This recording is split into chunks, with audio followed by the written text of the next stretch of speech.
Hey Panda Nation, you are listening to the Inverted Gear podcast with your hosts Nelson and Hillary.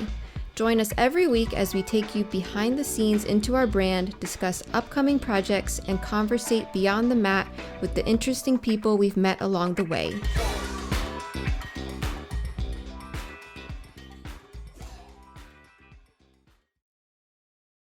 Hey Christian, how are you? Good. Good to see you guys again. Yeah, it's been a few camps. That's the best way to keep time for you. When is the last time I saw you? I think it was Arizona before the pandemic, and then we were signed up for Arizona. That got moved up to now. No, or I think there's been an Arizona camp since then. You just had Arizona, right? A few months ago? No, I'm going in a few weeks. Oh, you're going? Okay. Yeah. I don't know, but okay. Well, because it's been rescheduled a couple times, right? Yeah. I'm losing track of all the rescheduling. So when did I see you? 2019, Arizona? Yes, 2019 Arizona. And then that year we did a few because we also were in the family camp in Austria. All right. Was Arizona before or after that? Arizona was after that. Oh yeah, November. Okay. So it's been 2 years. Yeah, it's been 2 years. Wow. We had a baby since then. So next time we go to family camp, we'll have 2 little ones. Yes, please. 2 years. Oh, so it's been 20. I haven't seen you in 20 camps. Wow. That's a lifetime. Wow. That is a lifetime. Oh my gosh. When you put it in numbers like that, it makes me so sad. Yeah.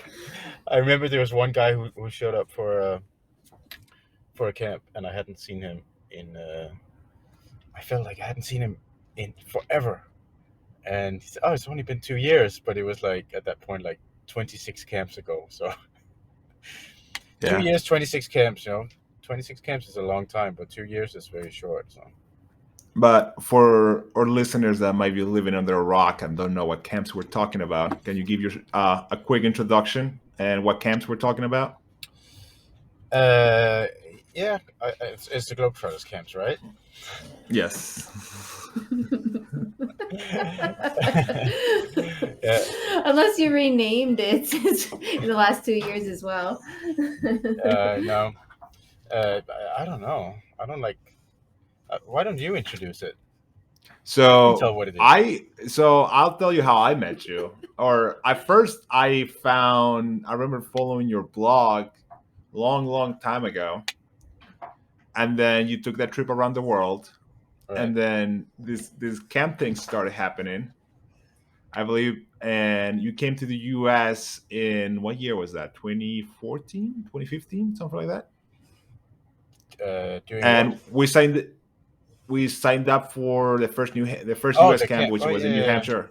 15. The New Hampshire camp. 2015. We signed up as campers. A bunch of instructors fell through like a week or 2 weeks before, and you were like scrambling for coverage. And then I just emailed you like, "Hey, me and my wife are gonna be there. We're both black belts. If you need help covering classes, be happy." So we became instructors, and we had a great time. And then you invited us, like, "Hey, like, you guys ever want to come to Europe? Let me know. There's a bunch of camps happening next year." We had at that point, I think we've been to Europe once, right? And you invited us over, and we took a trip. We actually visited you in Copenhagen around New Year's, and then we went to the winter camp in Austria. And when we're in Copenhagen, I got to visit you at CSA and train, and then your wife cooked this Danish Christmas duck. And you never forget that duck, huh? No, never. It ruined duck forever. Like multiple times a year, especially around the holidays. It was like that was the best duck. Maybe you were just very hungry after training or something. Yeah. No, something about that glaze. I don't know. Yeah, I don't know what she did. The veggies she had with it. Right. But yeah, I mean, is CSA still around? The gym? CSA? Yes.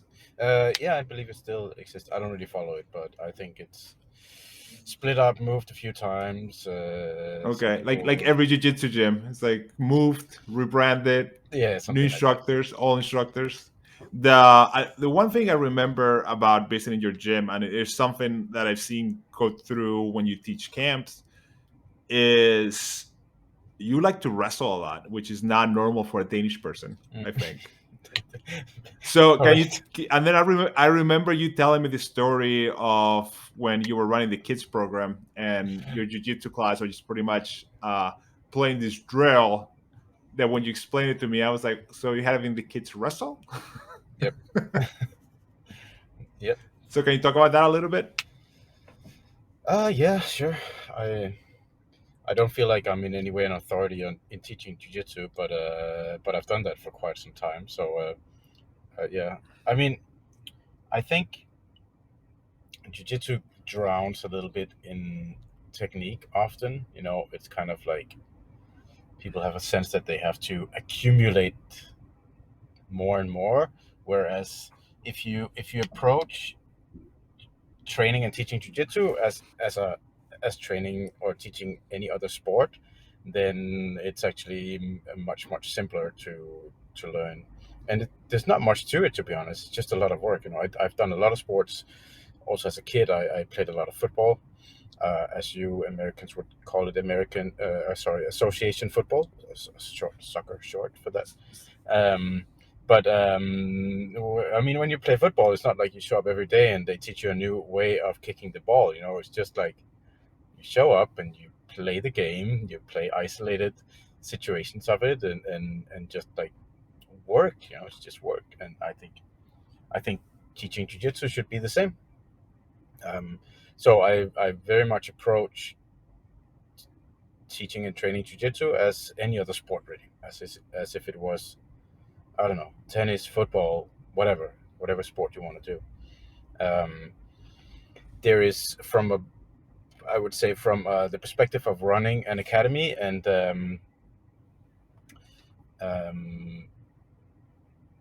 running an academy and like running it as a business per se, there might be some aspect of adults who don't actually want to do a sport, but they just want to learn like jiu-jitsu from a technique point of view, where it makes more sense to just kind of have less of a sports approach. Did I fall out or anything, or could you hear everything I said? Yeah, you fell out a little bit. So you were talking about running the academy from a business perspective. There's some incentive to show more technique. Yeah, sure. I mean, I think adults who just want to train jiu-jitsu as adults, you know, as hobbyists, I think it's really difficult to just run it as a competition sport, you know, like as a sport, with a. I mean, if you compete or not, or if you train a sport, you have to train it from a competition kind of point of view, I think.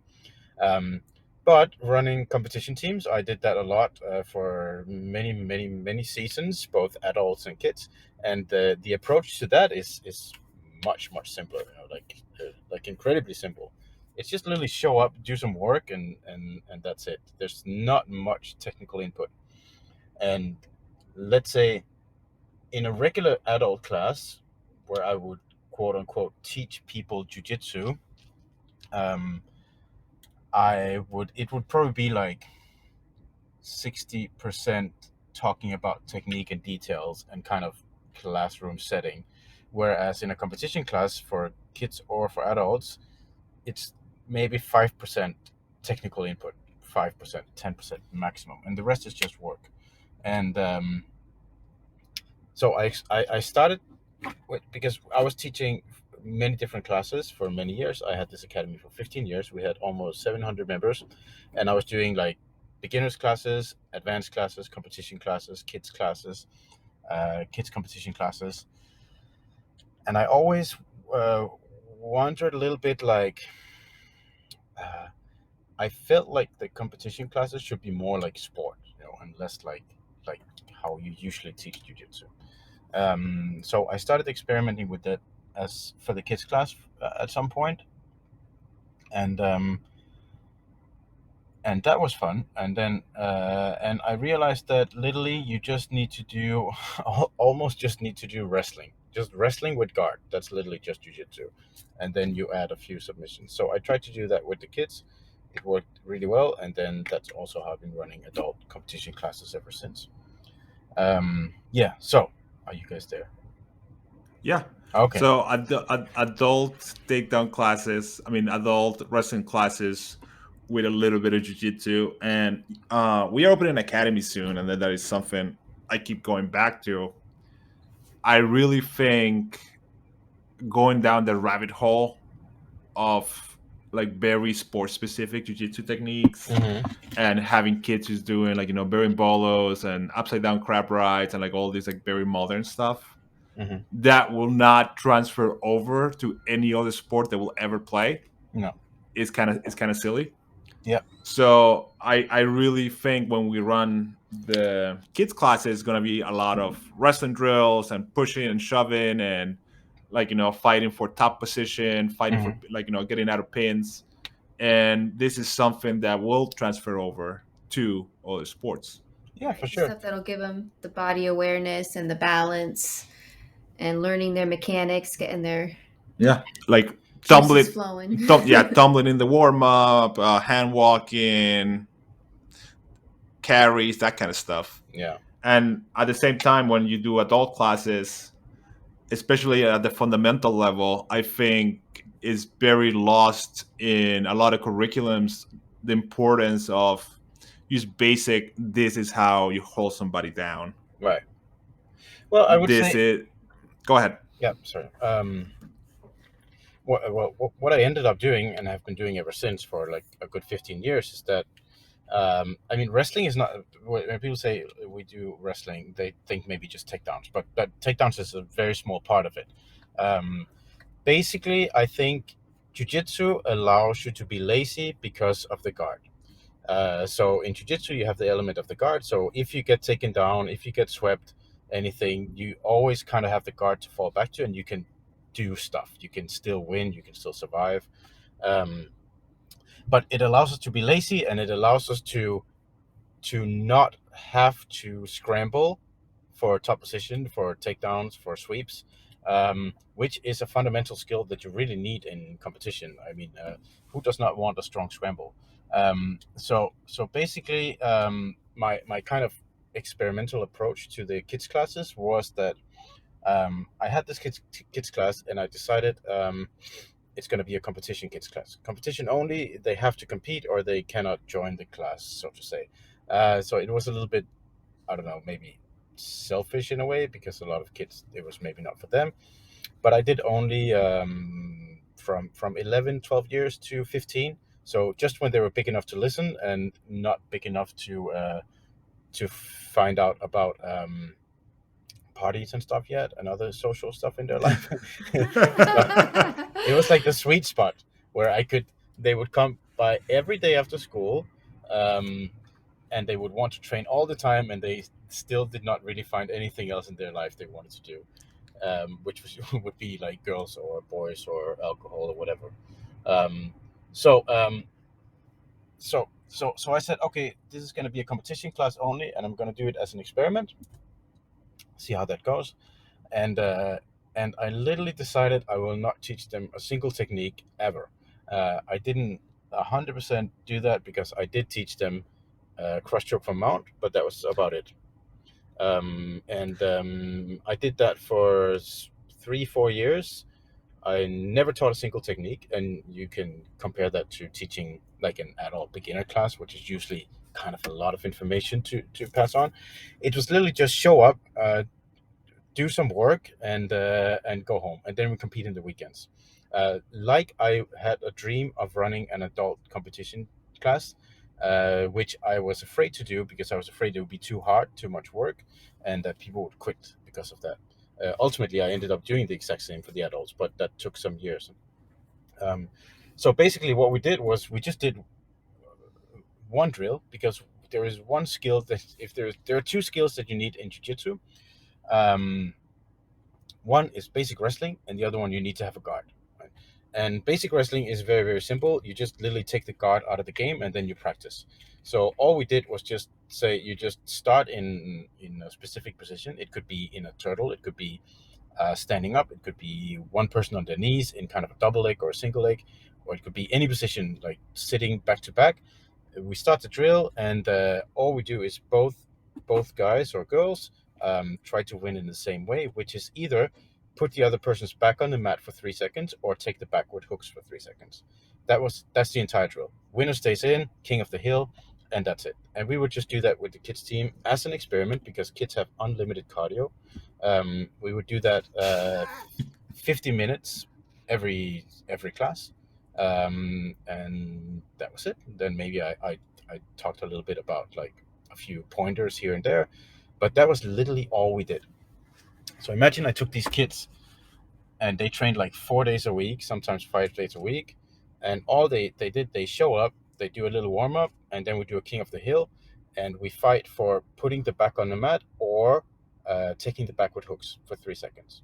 So you can say from a technical point of view, it was extremely simple. Like there was no, I didn't show them any kind of sweeps or any techniques or any submissions whatsoever. I only showed them how to pretend like you're doing a cross choke from mount, because back then you would still get stalling points for being in mount if you didn't do anything. So you had to kind of, whenever you got to mount, you had to pretend like you were submitting. So we did that, and they do this 4 to 5, maybe a total of 4 hours a week. They do this. They fight for putting the other person's back on the mat, taking the back with the hooks, and also defending the same thing, obviously. Winner stays in, 50 minutes every class. That's it. And then we compete in the weekends. So you can say that's, in a sense, a very, very simplistic approach to jiu-jitsu, and an extreme version of a sport-specific approach.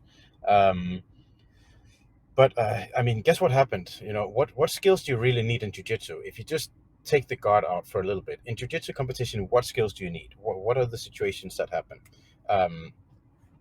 When you start standing, when someone takes you, if someone tries to take you down, what do they need to do to get the points? They need to put your back on the mat for 3 seconds, yeah? But what do you do every day in the gym? You fight king of the hill to try to put each other's back on the mat and try to avoid having it back on the mat for 3 seconds. And of course, the 3-second rule is the key for this drill. If you take someone down, what do you need to do? It doesn't matter how bad the takedown is, how good it is. You need to put their back on the mat for 3 seconds. Funny enough, these kids spend like 1,000 hours a year doing just that. Yeah? If you pass someone's guard, you need to pin their back on the mat for 3 seconds. If someone passes your guard, they need to pin your back on the mat for 3 seconds. Every positional transition in the game, if you get a sweep, or if they sweep you, the fight is just for the 3 seconds of the back on the mat. That's like the foundation of the point system. So if you might have all these good sweeps and takedown techniques that you practice or you teach or you know about, or people or the kids know about, or whatever, competitors, but it doesn't matter how good your sweep is, because the moment you sweep one of these kids, instantly you're in their world where they have spent 1,000 hours every year to not put their back on the mat. Yeah? So you might get some kind of sweep, but unfortunately, the moment you finish the sweep, the wrestling starts. You say when the wrestling starts where the guard ends. Yeah? So you do some kind of sweep, you try some kind of takedown, whatever, you try to pass their guard. The problem is, to finish that technique, you need to win the battle for the back on the mat. And that battle is difficult if that's the only thing that your opponent is practicing every single day. Doesn't matter how good their technique is. They practice every single day to not put the back on the mat. And vice versa. They also practice to put your back on the mat. Yeah? So I think that's a strong fundamental skill that if you can practice that a lot, you have a huge advantage in competition. And obviously, I have the data. I could see that it worked. Ultimately, you also have to have a guard in jiu-jitsu, so you have to develop that like a little bit. And then you need competition-specific skills, which is also something that we did a lot through competition simulation, like a very, very separate skills from actually being good at jiu-jitsu. We did that a lot, and that's it. And that worked tremendously well for the kids, like to the point where they just won everything for years and years on end. And they would just they would kind of figure out the technique themselves. They would just kind of show up, like match would start, and they would maybe just kind of grab the legs in a bad takedown. I never showed them a takedown, but then they were home. then they were in their own world of trying to get the back on the mat. That's what they practiced every day. So they would kind of figure out double legs, single legs, whatever takedowns themselves, because they would win the scramble every time. And ultimately, as they grew older, I would teach them more actual technique and pointers on these takedowns, passes, whatever escapes. But that was the majority as like an extreme experiment of our competition class. That was the majority of the training.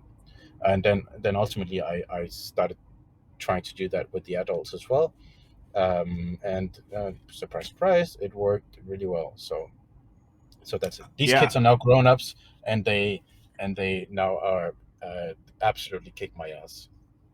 Yeah, I remember meeting Jonas. Like he's Hmm. one of the kids that went through your process, and it's like, yeah, I like he looks like you're staying there like tall, lanky. It's like, oh, this guy's gonna play a lot of guard, like this and that, and then you roll with him, and he's just all over you the second you shake hands.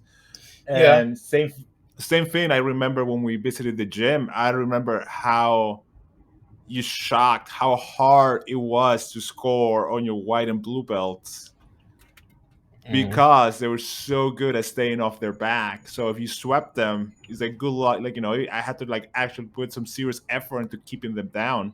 Right. And it's literally So just taking the guard out of the game, because the guard allows you to be lazy. And if you just teach people to not be lazy, you don't allow them, then they can really build this game of scrambling. We all have these young guys in the gym who we try to sweep, and then they scramble for 5 minutes. You finish the sweep, and then the fight starts. But we can be that guy if we allow ourselves to take the guard out of the equation. Just takes a little bit yeah, more work, a different training culture, I would yeah. I say, mean, not so much, but just take the guard out. You still need a good guard, but you have to take it out for a while to I practice that. you know what's interesting, especially now, Abu Dhabi is coming up next year, so Abu Dhabi trials are happening. I've been training with a bunch of guys getting ready for the East Coast trials in the United States, and our training, especially they're doing a very like competition invitation only training on Sundays, and we barely do any guard drills. Right. Most of the drills slash games we play are starting from a wrestling position, whether it's just two guys on the feet, in on a single leg, in on a double leg, two hands around the waist when you're behind, and just don't let the other guy score on you. And most of the time, doesn't really. It's very if you're in that mentality of don't let this guy score on me. A lot of times these guys are really good at leg entanglements and taking the back. So most of these scrambles end up with either somebody on the back or deep in a leg entanglement, which is Mhm. where these guys want to be because that's where they're going to get the finish. Yeah, So, I mean like go ahead.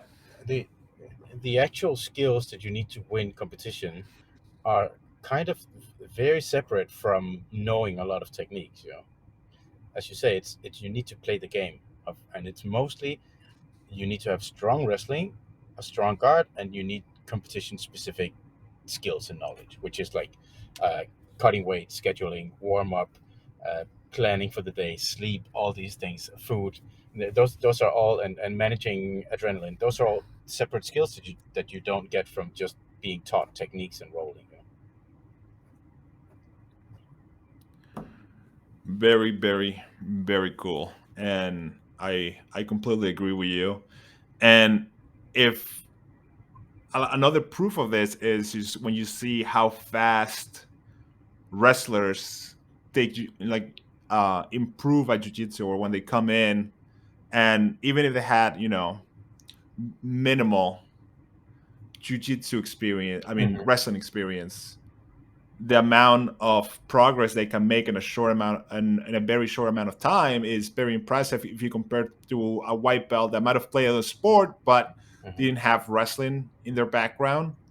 Just the ability to understand their hips and the ability to understand scrambles and how to pin somebody down goes a very long way Yeah, at every belt level. you can teach all the sweeps and positional transitions in the world, but there, I mean, if you don't have the scramble element and find to hold and pin positions, then it's going to be really difficult. And that's where the kind of a common approach to jiu-jitsu is a technique-based one, like a knowledge-based one, whereas you need power, transitioning, kind of feeling, balance, control, all these things that it's like trying to learn to do skateboard tricks just by showing one skateboard trick technique every day. You have to just ride and fall all the time, to gain that balance. You cannot explain how to keep your balance on a skateboard or a surfboard or whatever, a bicycle or something. It's the same thing. You have to play the game like any other sport. So.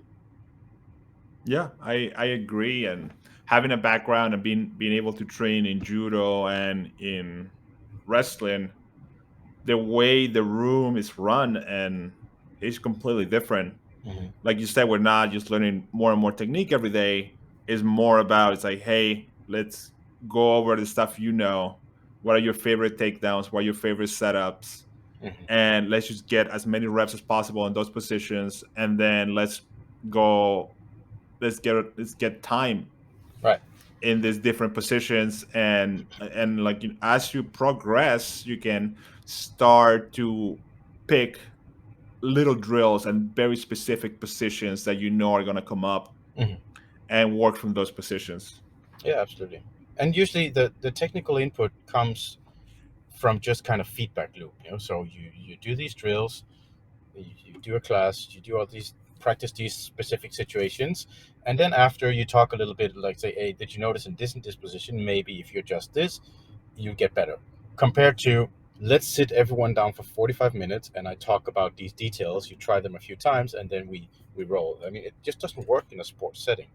So I get that many hobbyists, like, let's say, if people have careers and families, and they maybe there's a reason why wrestling is not very popular with adults, because it's just too much hard work, because you cannot hide. You have to actually do the work.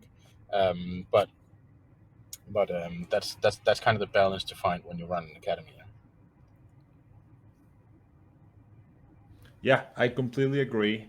And definitely there's a balance, and also there's a reason why adult wrestling and judo are not as popular as jiu-jitsu. Yep, yep. As I just said, yeah, it's just too much work if you actually want to learn it. So, and I think the key to the success of jiu-jitsu is obviously, um, build hierarchy. You have a chance to climb a hierarchy. That's and gain social recognition from real, proper, actual work. But also the key to it is that you can be be an athlete but still be lazy. Because you can play God a lot. So you can even compete and be lazy. You can literally just sit down and pull someone's clothes and still be kind of successful. I mean, it doesn't take much athletic effort to have a proper athletic experience in jiu-jitsu. So. That is, I agree completely, and that is amazing. Mhm. So, Christian, I know you're coming to us live from your studio car, Yes, my car studio. and Yep. you're in St. Bart's for a few weeks before you embark in your next camp. 2 more weeks and I'll leave for Arizona. Can you talk a little bit about the jiu-jitsu scene in St. Bart's and how it's changed over the years? Yeah, it's just a few friends who wrestle. That's it. Did they have jujitsu before you moved there? Yeah, yeah. I mean, I was originally invited because they were like five guys who didn't have any instructor, and they asked if I wanted to come and teach for a few weeks. Um, One of them has been doing judo for like 40 years, judo instructor, and a few of them have moved here and they've been training elsewhere. And some of them have been training judo here on the island for a while, and they wanted to try this jujitsu. And so I was just one of those they invited to kind of help out with it over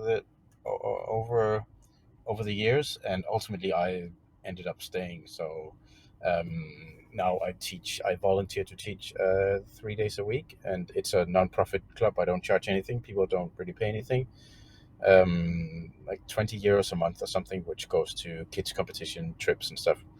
And Yeah, it's very down to earth. We're like 15 locals, something like that, who just kind of train a little bit. The average age is quite high because we don't have any young people on the island really. They all have to leave to go to school elsewhere, so we don't have when I had an academy in Copenhagen, the average age was probably 20, and here it's probably closer to 45 or something. So most people have families, careers, and it's kind of down to earth. But we train hard, and we have every Saturday is a wrestling day, and we only wrestle. So, which is kind of funny. Guard is not allowed on Saturdays, so I really enjoy that. That's very cool. And how long you been in the island now? Since you moved when you moved there? Actually, tomorrow is 5 years. And you lived through a hurricane? Sorry? What was the hurricane that went through a few years ago? Yeah.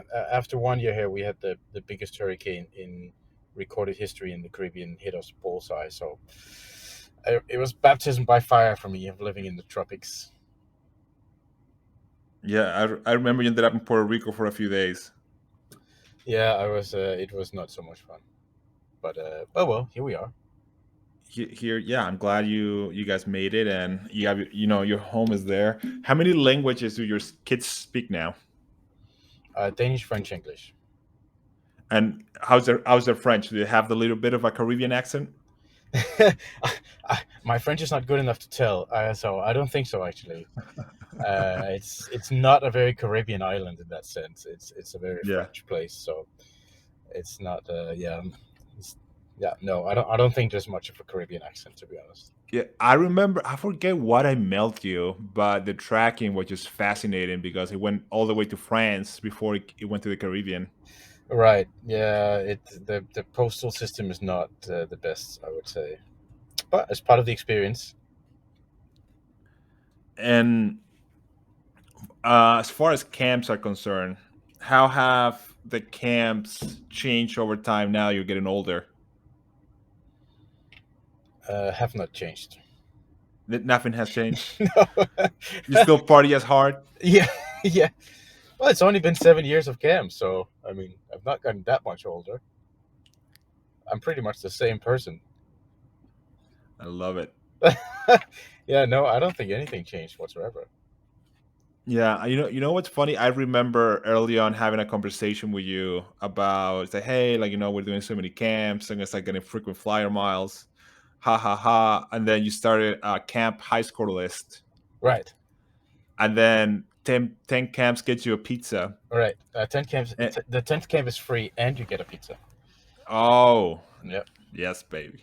Yeah. But early on, there's not a lot of people were anywhere close to that 10 camp, and now you look at the list, there's so many people that have made it to the 10 30, camps, 20, and then now there's so many more on that list are so close to their pizza. Mm-hmm. And it's very fascinating the community you have built and the amount of people from all over the place that just make it a priority to, one, save money to go to camp, and two, use all their vacation time to go somewhere for a week or 5 days with you guys. Mm-hmm. Yeah, well, it's good fun. I do holidays for friends. That's what I do. It's not celebrity seminars. It's just a group of friends on a holiday, and I try to make it as fun as possible. So it's good fun. I like it. Yes. Of what I know you started doing the castle camps. Yeah. And you have this very exotic Japanese village experience in the same camp in the middle of Poland that somehow you found. Right. How much research goes into a new camp into bringing new camps to life?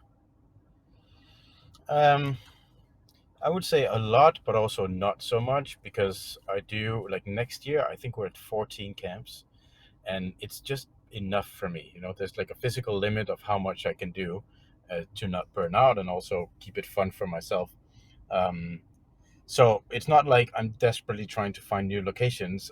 People are suggesting me stuff every single day, but I also need to if I was to do something new, I have to cancel something else or squeeze in more trips in my year, and none of that is really much fun. So whenever I get tired of a place, I will look for something new. But for now, I'm very happy with the trips that we have lined up, and I feel with the pandemic, obviously, some of them last year, some of them ran on like not full force. So I don't want to cancel anything because I feel like there's still a lot of potential. And in general, I just go by gut feeling. If I feel it in my stomach, if I'm excited about going somewhere, I'll try to make the camp happen, and if not, then I don't. So I'm perfectly fine with canceling any camps that are working well, but I cancel them if I'm just kind of losing excitement about going. So it's called the Globetrotters after all. We can't just go to the same place all the time. Yeah, I remember like Denmark. You guys worked at Denmark the first few years. That was like home base, Yeah. and eventually that camp went away. Been there, done that. No. Yeah, I think but yeah, if I'm not excited about going, then I don't see how I can make other people excited about it. yeah, for sure. So It's also been cool to see the evolution of some of the camps and how many people you've been able to bring along. Because I remember, for example, when we went to the Austria camp in the winter, you were only able to book the hotel for so many people because there were like standing reservations years in advance for that place right. of Austrian families that went there for that week or from Copenhagen, whatever. So I remember the first few camps having like random German and Austrians in the Yeah. cafeteria with us, just giving us Yeah. weird looks because we're walking around in our pajamas. Right. Yeah, that's right. Yeah, that evolved. Well, the thing with the thing with that area is that it's so popular. It's just ridiculous. Like that hotel, I tried to book it, and they were just. I don't know if you remember. Have you seen American Psycho, where they try to book that restaurant? They call Dorsey or something, Yes. and try to book a table, and they just laugh at them in the phone. That's literally how it was when I tried to book that hotel. I was like, could I maybe book this in beginning of January for 100 people? I felt like the American Psycho film. They were like just laughing because that's impossible. They have the same groups coming. The same groups have been booking every single week of the entire season from like October till April. Every week is booked, and the same groups have been coming for 40 years. I think that the minimum that a group has been coming, not counting hours, is like 25 years. So they're just fully booked forever. And I was just so lucky to get in, and now I have my week of the year that is mine, and I don't think I will ever let go of it. I even have my own room in the basement for all my stuff, so I'm very well established there. And at this point, we managed to book the entire place for the camp, so there's no one else there. All your snowboarding outfits and moon boots stay in place now. I know that. It's mostly costumes and like glow sticks and sunglasses. Oh my goodness. Yeah. For the people that have never been to Austria, especially this area of Austria is just beautiful. Mm-hmm. And all I know is like after a few days there, I just want some vegetables because apparently, besides like parsley on potatoes, is not a lot of vegetables in the mountain Austrian diet. No. It's not exactly the gourmet camp, I would say. Oh, absolutely. I mean, Mystery Schnitzel is a tradition at that place, and pancake soup. Yeah. Yeah. I think I've been working on that for many years, but it seems like they don't have the strongest food culture. So what can we do? You need. There is that random pizza place that is really good at the bottom of the mountain there. I That think maybe plenty maybe you were just very hungry when you went there. or very drunk. Either one, but yeah, a lot of drunk globetrotters end up at that pizza place over the years. Yeah, I know. Yeah. So yeah. But it's good fun. I love going there. So I'm excited to go back this in a few months. Very cool. And also at that town, you started the family camp. Yeah. What was the reason behind starting a family camp? Was it because you wanted to bring your kids along, or you just had enough emails asking for a camp where the people could bring the entire family to? First of all, just a gut feeling. I was excited about going there in the summer. I mean, now I'm really good friends with the family that owned the hotel, and they always said you have to come in the summer and bring the kids because it's so nice. And so we did that 1 year. Stayed for 2 weeks, absolutely loved it. And then I thought, okay, we definitely have to come back next year. So why don't I rent the entire hotel and see if we can invite someone else in the summer, because it's a little bit more quiet in the summer. And that was it. And I thought if I bring my kids, then other people could maybe also bring their kids.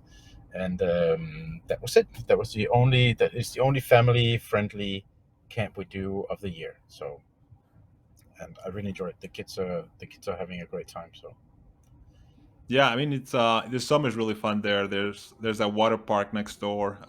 What was it called? Wasserbelt? Wasserwelt, Water World. Water World. Yeah. And we were there with Leo, and he was like, I think like a year and a half, and he absolutely loved it. Yeah, wonderful place, just beautiful. And yeah. I remember that trip we went to Germany before going to Austria, and I learned to ask for a kiss chair in German because absolutely no one spoke English in the places we stopped at. So I had to like learn how to say Kinderstuhl really quick. Kinderstuhl. Yeah, sure. Oh, it's not so bad. Oh, not bad at all. Yeah, I mean the other thing too is that area I really like was what's the city? Salzburg is where Salzburg, yeah. a lot of people are flying into if they fly into Munich. Yep. Salzburg's such a beautiful city, especially in the winter. It's such a like cool little Christmas town. Mm-hmm. Feels like you're walking around a postcard. Yeah, there's a lot of that stuff in that area, or in Europe in general, I would say. So All right, Christian, I will let you go. Thank you so much for your time. oh, my pleasure. It was wonderful to see you guys again, even only for a few minutes when the connection worked. So Yes, and before our baby woke up, so Hillary had to go appease the little tyrant. right. I hope my screen wasn't shaking too much, because I'm sitting here with my laptop on my Oh, literally in my lap. So not a problem. Thank you so much. my Where can pleasure. people find you online? Good question. Depends on what they want to find. At BJ, what is the Instagram for the camps? Is BJJ Globetrotters? Yeah, BJJ Globetrotters, or bjjglobetrotters.com. But that's a good place to start. That has everything we do. And then there's the Instagram page. There's a big members Facebook group. You guys, I love the Facebook group. Every time I plan a vacation now, I just put a message there. It's like, hey, we're traveling through this area. I would love to stop by and train, and you show me around after. And yeah, I get local guides that way every time now. I think it works out really well. I think there's been many attempts by me and by others to do kind of a directory of academies around the world, like where you can find places to visit or train. And I don't think it really succeeded ever for anyone, me included, to do like a map or like something like that. But somehow this Facebook group was a good way of doing it, because it's just 22,000 people who help each other out traveling and connecting when they're moving around the world. So in that sense, it's very kind of, I would say, almost analog, very simple, but it totally works. The people post where they're going on a holiday or whatever, and then they usually connect with people there or get recommendations. So it was my very low-tech version of doing a world map of where to travel to train. Yeah, it definitely worked. And real quick, how many people you have on Belt Checker now? That's another one of your side projects. Oh yeah, that's completely separate from Globetrotters, though. It has nothing to do with Globetrotters. So okay. It's not owned by. Disclaimer aside. Yeah, exactly. There's like 21,000. No, wait, 25. I can look it up if you want. There's quite many. So over 20,000 now. That's big. 25,000, I think, on all the sides, because it's also for judo and lucha livre and like all Oh kinds wow! of I things. didn't realize you expanded it. Yeah, we So have you're crowdsourcing belt certification. something like that. Yeah, 27,600. That's awesome. Yeah, that's really good. It was a good lockdown project. I thought I'm bored in the lockdown. I'll try to do something, and it kind of kicked off. I did a lot of other things that totally did not work out, but I think I did think Belt Checker has a bright future. It's basically a community-based alternative to, what do you say, like rank verification, or Yeah. basically what IBJJF does for $400. The community do this for free. Yeah, I mean, now that we opened the academy, I'm looking forward to putting my belt checker certificate up. The IBJJF, since I stopped paying my yearly fee when I stopped competing 5 years ago, will not recognize my the degrees on my black belt because I was not paying them every year. Mm-hmm. So I'm only getting credit for the years I was paying them. Oh yeah, the thing there, yeah. So I did not see that coming. It's a private company that somehow decided they wanted to do verification of belt ranks, but their system is like a dinosaur. It's based on like, it's multi-level marketing with paper forms and signatures and emails. It just doesn't work. It's gonna go extinct if ultimately. So it's, yeah. So I think this is a good alternative. There were quite many people working on it, all volunteers. It's non-profit, and it's a community-based way of kind of, I would say, very validating credentials in a sense, not just belt ranks, but also you can put pretty much your entire jiu-jitsu career onto your profile, and the community will validate your profile and say, okay, this looks correct, I'm going to validate that. And then yeah, it works really well, growing every day. We still have like people sign up every single day since we launched it, and it's been a year and a half or more. Awesome. Okay, Christian. Very cool. So beltchecker.com for that one, and then bjglobetrotters.com for the better known camps. All right. And you said how many camps next year? You're back full force after lockdown? I hope so. I mean, the market has significantly shrunk because of most people who do not want the vaccine usually also do not really want to bother traveling. And there's also a certain percentage of humans who don't feel like they want to do jiu-jitsu and social stuff anymore. So the market has shrunk significantly, but I'm quite confident that we will still sell out every camp next year. And I plan to do 13 or 14. So I'm quite nervous, to be honest, about like it's going to be a busy year, but if that's not the year to go pedal to the metal, I don't see what is. So yeah, hopefully we can make it to one or two of those. It would be a pleasure.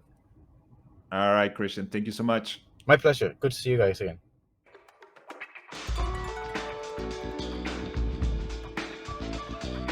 Thank you for listening, Panda Nation. We hope you enjoyed this episode of the Inverted Gear podcast. You can find us at invertedgear.com as well as your favorite podcast app. Don't forget to give us a like, and we'll see you soon.